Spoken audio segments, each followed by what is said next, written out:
hello there, friends, and welcome to another episode of Coffee with Monica. Thanks for tuning in. And today is a very special show, and I want you to gather around your television, your computer, your iPods, your iPads, because this show is very beneficial to women and men all over. So don't go away. This is a very important topic, and we'll see you right back here on Coffee with Monica.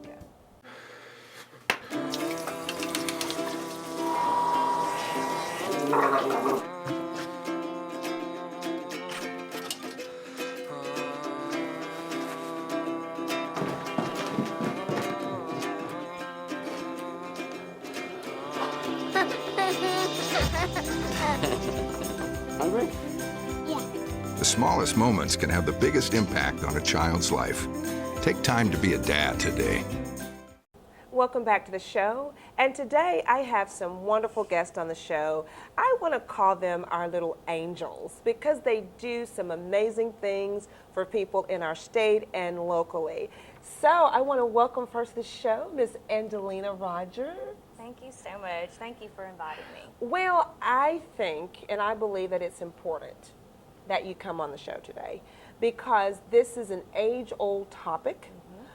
This topic seems to come up quite a bit, but you know what? I'm glad that it's coming up a lot more than before. So would you just tell our guests who you are and what you do? Certainly. My name is Angelina Rogers, and I'm the development coordinator with the Arkansas Coalition Against Domestic Violence.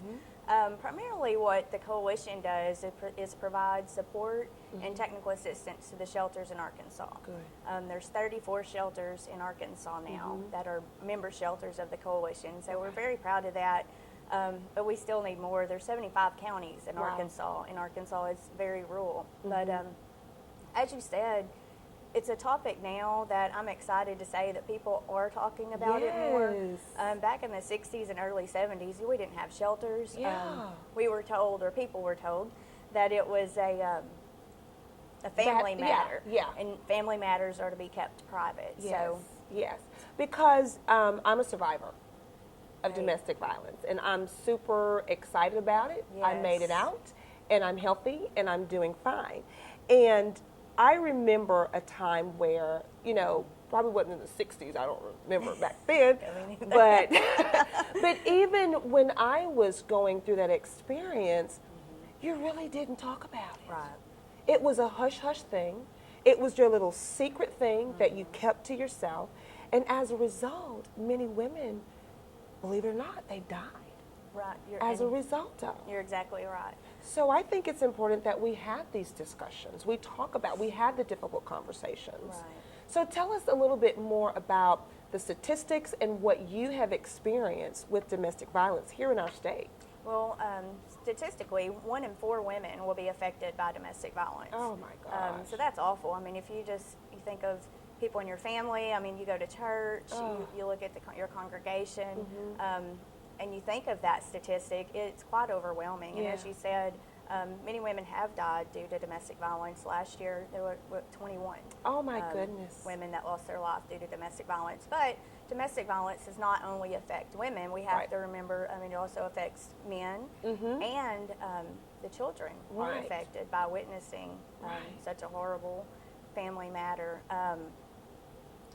Well, you said something about men because a lot of times we say it's a woman thing, which primarily I believe it is. It's so over 95% of victims are female victims, and so that's why we primarily talk about women. Even when you hear an advocate speaking, she will generally, or he will generally refer back to using women, but we try not to use that phrase so much anymore because, like you said, all victims of domestic violence are important and should receive equal services. Absolutely. And male victims are starting to come out more often now and ask for services, even ask for shelter services. Oh my goodness. Yes. And the children.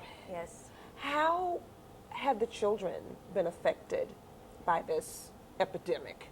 Well, with the support of the shelters, they have support groups. Good.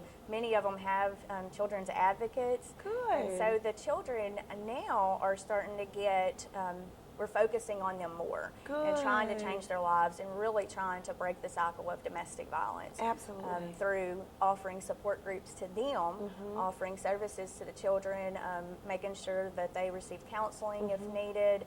Many schools are actually, or many programs are actually contacting their school and forming a relationship with the school counselor.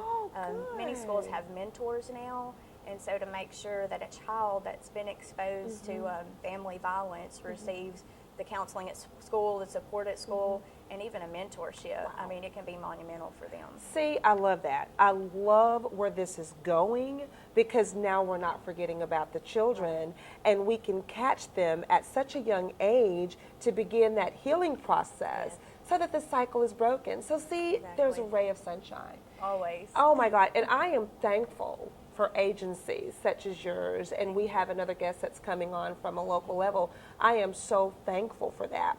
Now, what would you say to a person who's actually in the situation now? What would you say to them, or what would they need to do? The first thing they would need to do. First thing is, I mean, I would just say to them that they're not alone, and that's what they need to. They need to know. It's important for them to know that it's not their fault, right? And they're not alone. There are many services out here for victims of domestic violence, but also they can reach out to their family and friends. Oftentimes that's the first step, to show them that they really do have a support group, a personal support group. Yes. So secondly, they need to, just some safety planning that they can do is make copies of all your important documents if you can't actually take the original ones with you. Yeah. But even making kind of like a bag, say like you were for any kind of natural disaster, it's the same. You make sure that you have your children's birth certificates, their shot records, make sure you have your social security cards and birth certificates, all your important documents, even a marriage certificate if you're married. Because once you leave that situation, say you do go to a domestic violence program, to a shelter, you're going to need those things in order to get services through DHS or in order to enroll your children in school. Right. These things can still be done without those documents. It just takes longer because then you have to apply for all of the documents. Also, if you can put a little bit of cash back, you know that you're in this situation and you know that you want to get out of the situation, but maybe you're not ready just yet, you can go ahead and prepare this bag and start putting a little cash back if that's possible. That's not always possible. But that's the awesome thing about the shelters is that through the community being so generous and donating, they're able to provide clothing. They just have tons of donations. You don't have to worry about food. They're able to provide items for you that you might not be able to take when you leave. Wow. Well, I want you to share with us the counties that you're serving. Well, we serve, the coalition, we serve the entire state of Arkansas. Okay. And so throughout the state, we have, as I said, we have 34 shelters. Okay. And those shelters primarily do cover the entire state. I don't believe there's any counties that aren't provided services to. Okay. Some of the shelters, as I said, because there are 75 counties in Arkansas, therefore having just 34 shelters, some counties do, some programs do serve several counties. Okay. There's a program in South Arkansas that I know. I was actually the director there for 6 years. Okay. And they service 6 counties. Wow. And very, very rural counties. And so a lot of the programs now are getting what we call satellite offices. Okay. And so they're able to provide outreach advocacy and really get the word out there, because as you said, sometimes a domestic violence victim, especially when you're in that situation, you might not have the strength at that moment to step up. Also, it's very important to know that statistically speaking, when a victim decides to leave, their percent or their chance of getting hurt or even killed increases 85%.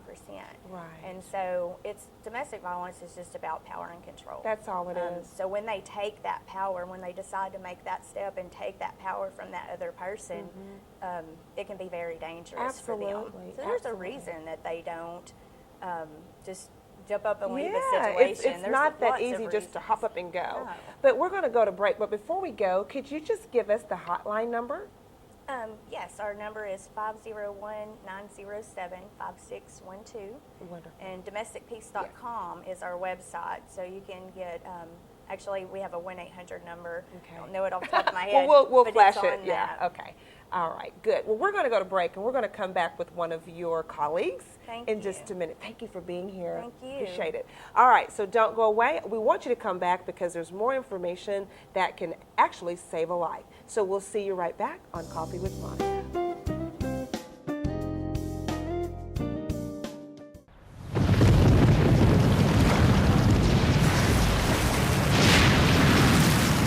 Up to 40% of businesses never recover after experiencing a major disaster. Make a plan at ready.gov/business.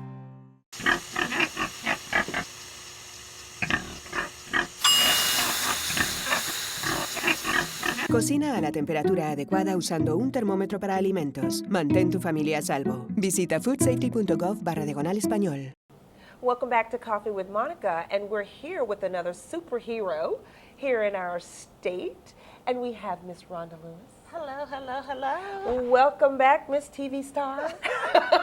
If that's what you want to call But it. you know what? You're on television for a great cause. I am. I'm very compassionate Yeah. about what I do. So Very we want you passionate. out there. We want the coalition out there. We want people like you in the newspapers, on the radio, television, wherever we can get you. That's where we need you to Well, be. we need a voice. Without a voice, we can't help the ladies that are in need. So That's we right. need a voice, definitely. That's right. And Rhonda, just for the viewers who don't know who you are, Okay. let's tell them who you are. Well, my name is Ronda Lewis, and I am the Director of Development for CASA Women's Shelter, which CASA stands for Committee Against Spouse Abuse. We started in '82, and now we're located at the old YWCA building, so we're able to hold about 30 women and children. I've been there almost 3 years in April, Okay. and very, very excited about our new ventures and what we do for our community. Yeah, because you all are doing some wonderful things. Yes. I But know it's not that for us, it's for it's for them. It's for the women and Exactly. it's for the children. It's for the Exactly. victims That's is what right. it's for. That's right. And I was so thrilled about Casablanca when you all did that. I wasn't able to be there. I forgot what was going on, but I heard it was a great success. It was. And it's helping the shelter It is, when people definitely. come out. Now, was it a great, great, great success in your opinion? It was. We had over 250 people come, and we made over 15,000. Oh, wow. So we did an excellent job. Well, no, I have to give that to the community Yeah. because without them, I couldn't do it. You know, Yeah. people always say I can't do it by myself, and you can't. You have to have that great community support, That's and right. they know that it's well needed in the area. We do service all of Southeast Arkansas. And a lot of people don't realize, too, we get women from other states also. Really? We do. We get quite a few women from other states that come to Pine Bluff. And I did not realize that until I started working there. We had a lady from St. Louis. Yeah. And then we had one from Michigan. Okay. So, but our focus is Southeast Arkansas. Okay. But just to let everybody know, when a lady is fleeing their abuser, it's not necessarily just Arkansas women that are experiencing That's right. domestic violence. It's women in other states as well. That's right, because I was one of those. I went from shelter to shelter, and not just one in the area that I was living in. I had to go farther out. Right. So we need the shelters all over. Definitely. So give us an update on what's going on with this situation here locally in Pine Bluff with domestic violence. Well, as was stated earlier, last year we had 21 women killed, and in those 21 women, well, a couple of years ago, not last year, but the year before last, we had a young lady that was killed that was in our shelter. We have two sides to our shelter. We have a 30-day stay side where the ladies can stay. That's an emergency shelter side. Okay. Then you have a 2-year side where you can stay long-term, up to 2 years. You have to be working in school or volunteering. Okay. Well, she had been attending all of our groups, and we've been pumping her up, as we do all the other ladies that come through the shelter, to leave her abuser, which she had done. She had gotten really independent and got a job at Taco Bell. She was a manager there, and some people don't think that's much, but Well, yes, it when you is. didn't have anything and you finally realize that you can do for yourself and you Yes. have that ability, that is wonderful. Yes. Bought her a new car. Oh, wow. And again, as was stated earlier, she left him and he lost control of the situation. And I believe when he lost control, that's when he wanted to control her, and he killed her. He shot her 4 times. Oh. that was so hard for us. She had been there a year, and when you work in an environment with the ladies that you see every day, it's like going home. It's like when I go to work, I go home. It's a working environment, but you become really attached and you become really close. Wow. I'll never forget that phone call. It was a Sunday morning, and nobody calls me on Sundays because everybody's getting ready for church. Right. And I got a phone call, and I'll never forget, you know, how you have a mother's intuition. Yeah. The first thing I said when I answered the phone was, "What's wrong?" What's wrong? And then they told me LaShonda had been killed, shot 4 times, exchanging her baby at a gas station. And we've always taught them to be at a well-lit area, which is what she was doing. She followed the... Exactly. She followed the proper protocol to go pick up her baby. But, you know, if he really wants to get to you, that's what we're here for. We try to prevent that. But it was really hard. It was. How, as a person in your position, how do you deal with this? How do you balance it out? Well, you know what? Our staff, because we have 3 staff members that has been there a total of over 60 years, they were a lot of help. You know, a lot of things you have to kind of let roll off and push forward, because if you don't and you live in that moment, it's really hard to move forward, especially as many women and children as we see. We see over 200 women and children a year that come through the shelter, and us moving will double that. Yes. So you just, I guess it's us as a group, we're like a family. Okay. We counsel each other. Yes. Because if we don't, we wouldn't make it. Right. Because of the stories that we hear and the things that we see on a daily basis, we are the news. You know, Yes. the shelter is the news, and people would not believe some of the things that we hear and see. So we have to basically counsel each other. Yeah, and that's why I feel like there needs to be more awareness, more reality checks, and we need community to help. And you're talking about awareness and reality check, and one of my pet peeves is sugarcoating. Sugar, Yes, I do not like it. No, let's that tell it burns like me it up. is. It is what it is. Yes. You know, people, that's too much. No, that's what we hear. It's real. It's real, and we can't tell the lady, you know, that comes in at 2 o'clock in the morning, that's been jumped on, choked, or beat, that, we can't hear that. That's just too much. You know, and people tend to like to sugarcoat it, and that you know, I like to always put that out there because I don't like it. I don't either. I agree with you like on it that. at all. But we're going to take a quick break. Don't go away. We're going to come back with Miss Ronda, and we're going to find out more about how we can help as a community these victims of domestic violence. Don't go away. We'll be right back.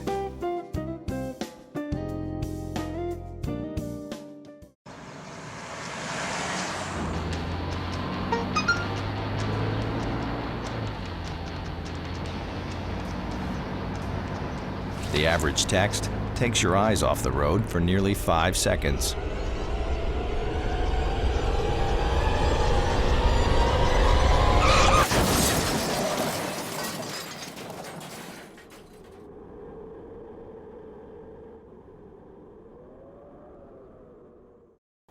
Welcome back to the show.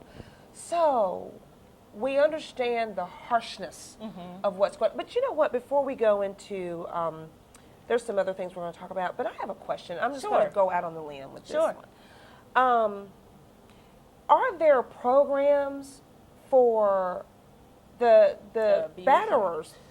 I said batterers. Yeah, it is what it is. They are batterers and they're abusers. Are there programs for them? What are we doing about that part of it? Well, and I apologize, but I can't remember where that program was, but they did have a program up north. I don't want to misname the state, so I won't. But they did have a program, and they tried, and it didn't work.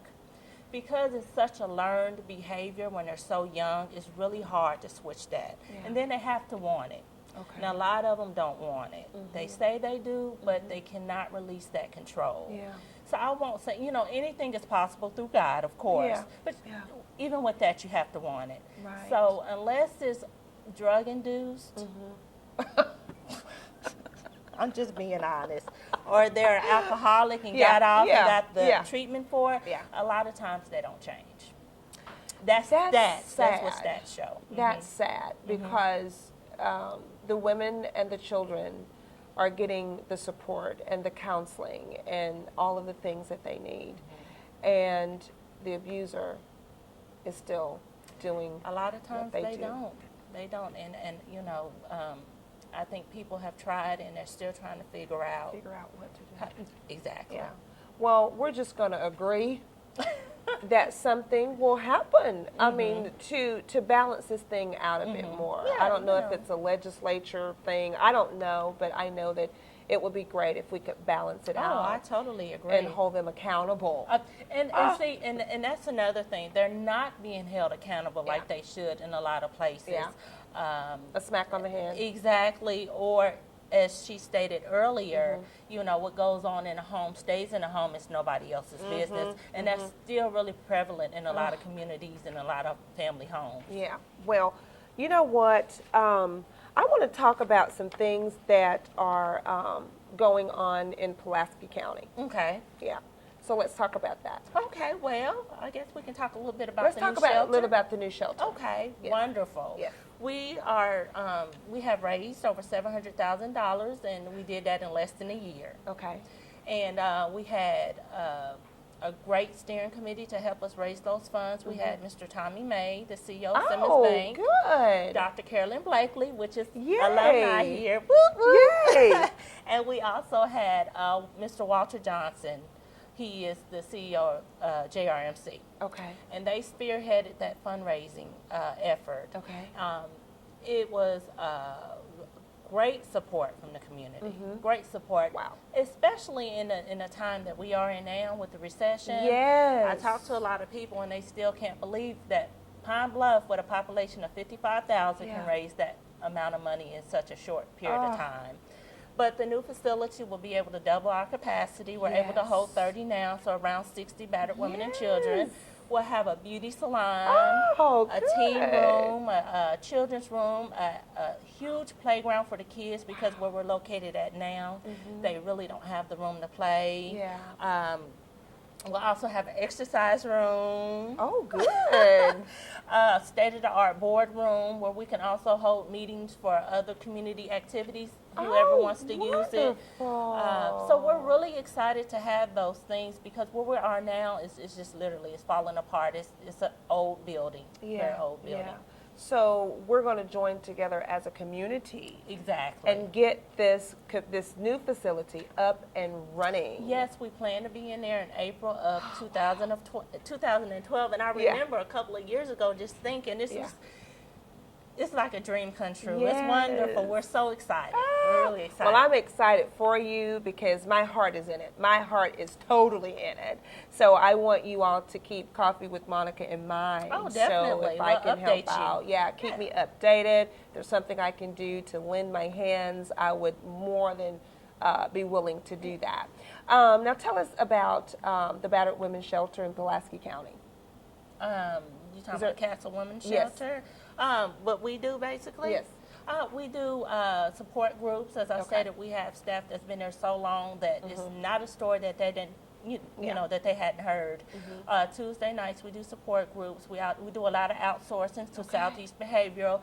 We're hoping to add more programs in the new shelter to deal more with the kids. Yes. Because we do have to outsource. We have various churches that come in and do Bible study. We have a GED program. We actually had a young lady that graduated #1 in her class to get her GED. And we threw her a great party. Great party. She was really excited about that, because to her that spelled independence. Yes, you know, absolutely. To move forward. We have career ready-made clothing. We have resume building. Anything that they need to move forward. Yes. We do for the ladies. We spoil our ladies. Oh, I love it. I love it. So if someone wants to donate clothing, Any day of the week. shoes, money, time, what do they do? Any day of the week they can come by, give me a call. But as far as the clothing, they can come by any day of the week. We never close. We're open 24 hours a day, 7 days a week. We always have an advocate on hand. Okay, great. And as far as donating funds, just give me a call at 870-535-2955. Yes. And we can work that out also. Well, you and Angelina are angels in my eyes, and I'm thank sure you. viewers that are watching consider you to be angels as well, because what you're doing is a labor of love. It's a Thank labor you. of love, and I just speak blessings over whatever it is you guys are doing for the women and the children, and I just think it's wonderful. Thank you very much. And thanks for being on the show. Not a problem. I always have a good time, Monica. All right, don't go away. We're going to come back with Purpose Moments. We'll see you right back on Coffee with Monica. All right. Great, great, great, great, great. I'm ready.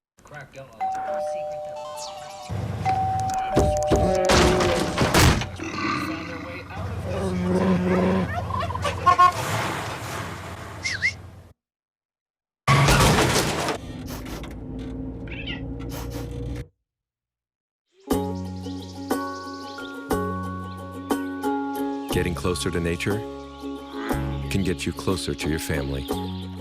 Go to discovertheforest.org. Welcome back to Purpose Moments on Coffee with Monica. I hope you received some valuable information from today's show. It was heartwarming for me, and it touched my heart because I can relate to what these angels are doing over the state of Arkansas. And it was interesting. We found out that our local shelter supported or sheltered or took care of 200 women, and statewide, over 4,000 women. And I think that is commendable that we have the facilities to take care of these women and children. And I want to encourage each and every one of you to support your local shelter. Get out there, find out what you can do, whether it be clothing, money, food, whatever it is these shelters are needing. I want to encourage you to do that because you just may not, you never know. It could be a sister of yours, a cousin, an aunt, a mother even. So I want to leave you with that.